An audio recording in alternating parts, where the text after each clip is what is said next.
Weeks earlier, by the middle of December, I had learned that I had lost the presidential election of that fall. Actually, there was a tie between Jefferson and Burr, Jefferson eventually being chosen by the House of Representatives. But it was later calculated that a change of only 250 votes in New York State, and I would have won that election. But I did not have long to moan an election loss, because more tragic news arrived. Our son Charles had passed away. Oh, would to God that I could have died for him, if that would have relieved him from his faults as well as his disease. But let the eternal will be done. Who of us passed through the world with our path strewn with flowers without encountering the thorns? To have children is to increase by that degree one's exposure, to produce beings who, if they could charm and delight a parent's heart, could also inflict such pain and distress as lie in the power of no other creatures.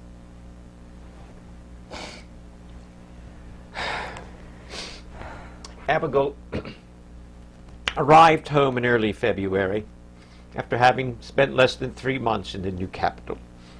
I recalled my son, John Quincy, from his diplomatic duty so he would not have the embarrassment of the new president doing so.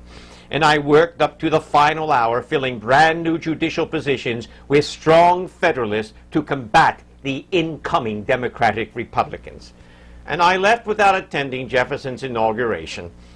But I was finally going to be Farmer John. And I would be dairywoman Abigail.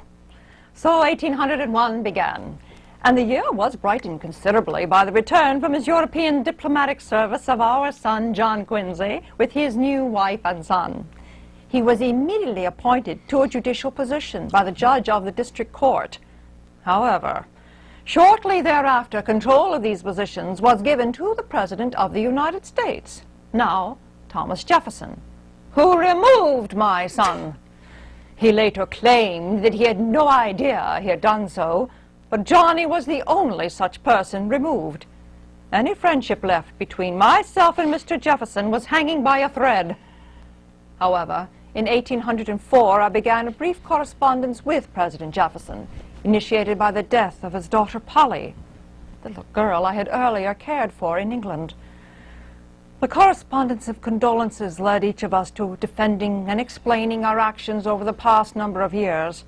It was an extraordinary exchange. I would not write to Thomas Jefferson until 1812. But when we did renew our friendship through letters, it was a wonderful thing indeed. Although I must tell you, Abigail and I found it very difficult to find the privacy to even write our letters, because our home had been turned into more like a hotel for family members. You know, at one time I counted 21 people associated with our house. But there was one member lacking.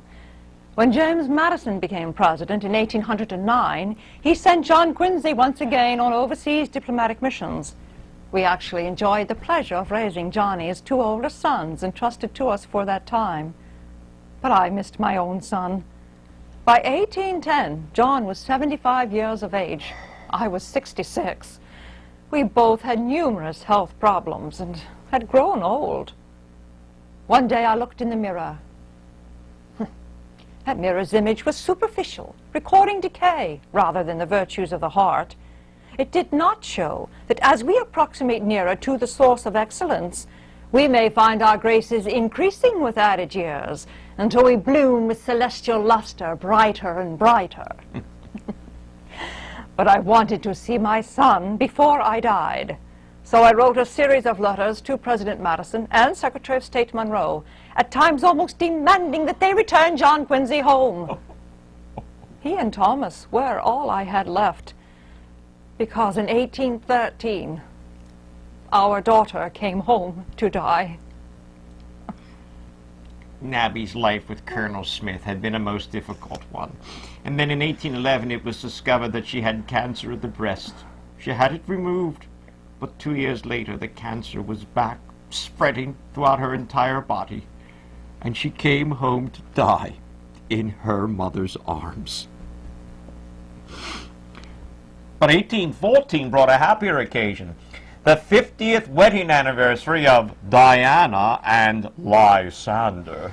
Those were the names that we called one another when we were courting over a half a century ago. Well, what say you, Diana, to 50 years of married life? I say, there were times when I insisted on my own way and my own opinions, and times when I yielded silently. But if after half a century I had the youth and the opportunity to make the choice again, Yes? I would choose the same. In 1816, I became very ill.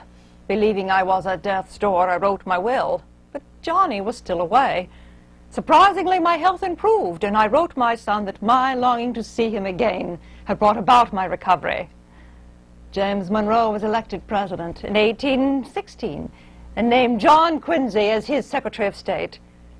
And on August 18th, 1817, my 50-year-old son returned to Quincy, came running to me, and threw his arms about me. That was just over a year ago, my friends. So I know that my wife died happily, having seen her son who meant so much to her. She was nearly 74 years old. And now you know why she was so special to me and the nation.